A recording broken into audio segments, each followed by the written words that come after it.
I am the Tofu Golem. Please enjoy the video. You start by matching your wallpaper to your screen resolution. This prevents stretching and blur. Once you know the pixel size, pick 2 to 3 strong focal images and remove clutter so icons stay legible.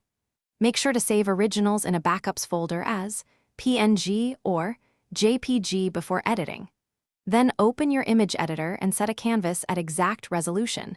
This locks composition. You'll save time and avoid surprises if you correct scale or color later.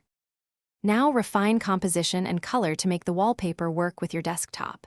You crop to the focal point using a rule of thirds grid because proper placement guides the eye and keeps icons from overlapping. Next, adjust exposure, contrast, and hue. Subtle tweaks lift details without breaking natural tones.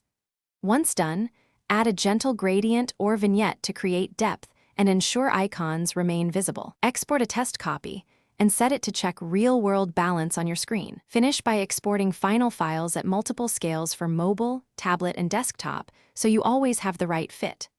Apply the wallpaper and test with your actual icons, widgets, and both dark and light system modes. You need to confirm readability.